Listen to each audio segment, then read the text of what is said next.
भगवान की कथा हो जाए और लोग कहें कब कथा हो गई, इसके माने विपत्ति आने वाली है। एक बार भगवान राम ने अपनी सभा में पूछा, बताओ विपत्ति कब आती है? एक लोग खड़े हो गए, कल महाराज अगर मालूम ही हो जाए विपत्ति आने वाली है तो हम लोग सावधान हो जाएं, तो काहे विपत्ति आ पाएगी? ज्यादातर सब लोग यही कहते हैं कि विपत्ति बता करके नहीं आती। लोग कहते हैं कि विपत्ति बता करके नहीं आती, शास्त्र कहते विपत्ति बता करके आती है। भगवान ने पूछा बताओ विपत्ति कब आती है? एक बोले अगर मालूम हो जाए तो सब काम न बन जाए। दूसरे बोले महाराज जब धन कम होता है तो विपत्ति आ जाती है, कहा बैठो। तीसरे बोले नहीं महाराज जब सावधानी हटी दुर्घटना घटी। हमने देखा ये सब कहीं लिखा होता, तुम भी बैठो।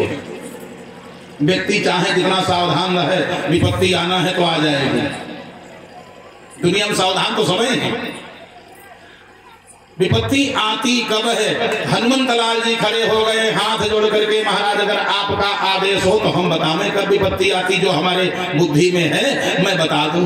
भगवान ने कहा हमने सबसे पूछा बताओ अच्छा विपत्ति कब आती है? हनुमंत लाल जी खड़े हुए और बोले, कहा हनुमंत विपत्ति प्रभु सोई, जब तव सुमिरन भजन न होई।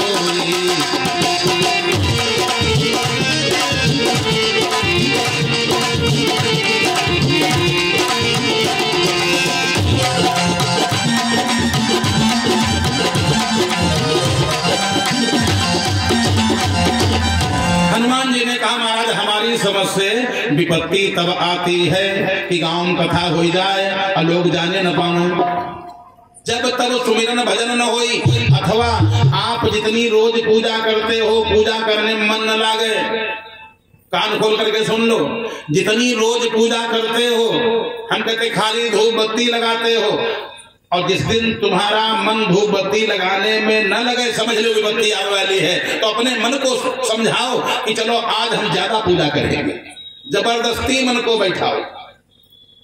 जब भगवान के पूजा में पाठ में भगवान की कथा में मन न लगे, समझ लेना विपत्ति आने वाली है। तो उस समय मन को जबरदस्ती लगाओ, क्योंकि मन ये लगता नहीं, मन को लगाना पड़ता है। जितने अच्छे कार्य हैं संसार में वहां पर मन को लगाना पड़ता है, और जितने नाटक हैं संसार में, जितने नाटक हैं उनमें मन अपने आप लग जाता है। नौटंकी होती हो, बताओ क्या मन लगाना पड़ेगा? नौटंकी सुल्ताना डाकू खेल चल रहा है, नींद आ नहीं सकती। अब वहां इतनी भीड़ हो जाएगी, नाच होने लगे, इतनी भीड़ हो जाएगी कुछ कहने को नहीं, बुलाने की जरूरतें नहीं, कार्ड छपाओ जरूरतें नहीं, बिछौना बिछवावे जरूरतें नहीं, जहां जिसको मिल गए वहीं बैठा। घर पे कहा बोरी लेके आओ। अच्छा नाच के बाद में का केला हलवा मिले थे? कोई नाच देखने गया हो और प्रसाद लेके लौटे, आज तक रिकॉर्ड है। नाच देखने गया हो और कोई प्रसाद लेकर के आज तक आया हो? बताओ इनका कि वहां नौटंकी देखने गए थे, फिर वहां संतरा मिले, लड्डू मिला, केला मिले, वहां तो जेब में जितना है सब चला जाता है। तो नाटक में नौटंकी में मन अपने आप लगता है। तुलसी बाबा ने लिखा है क्या, गो गोचर जहाँ लगी मन जाई, सो सब माया जानहु भाई।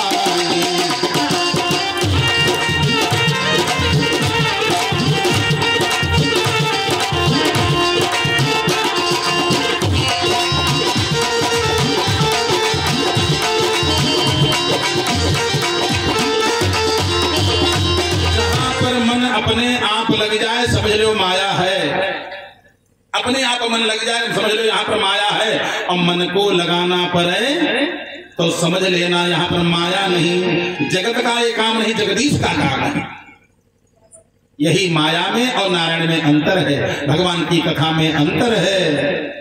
आज सती ने कहा महाराज कथा कब हुई गई? भोलेनाथ ने कहा विपत्ति आने वाली है, सती सावधान हो जाओ, विपत्ति अब आए बिना बचेगी नहीं। तुम कथा तुमने सुना नहीं? महाराज हमने तो नहीं सुना। अच्छा नहीं सुने हो तो एक काम करो, क्या हमारी अब बात मान लो। अच्छा जब समय खराब होता है तो गुरुजनों की बात अच्छी नहीं लगती। ब्रह्मा जी आवे समझाने, अरे कहीं इनके दूसरा काम नहीं, इनका बस समझाओ, जब देखो समझाओ करो।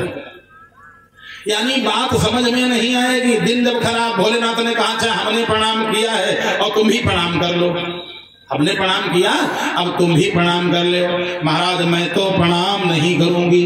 क्यों? बिना जाने समझे किसी प्रणाम नहीं करना चाहिए। भोलेनाथ ने कहा नहीं, तो क्या हमने बिना जाने समझे प्रणाम किया है? हमने खूब जान समझ करके प्रणाम किया है। और जिसको पति प्रणाम कर ले पत्नी को चाहिए पूछे जरूरत ना। सबसे बढ़िया बात, पति ने जब प्रणाम कर लिया तो पत्नी को चाहिए पूछने की जरूरत नहीं, बढ़िया पैर छू ले, कोई दोष नहीं। महाराज मैं तो नहीं छूऊंगी। कब छुओगी, कब प्रणाम करोगी? मैं परीक्षा लूंगी। भोलेनाथ ने कहा परीक्षा नारायण की नहीं ली जाती, सती संत की परीक्षा। परीक्षा यादवों ने लिया, किसकी? महात्माओं की। पूरा खानदान नष्ट हो गया, यदुवंश पूरा नष्ट हो गया।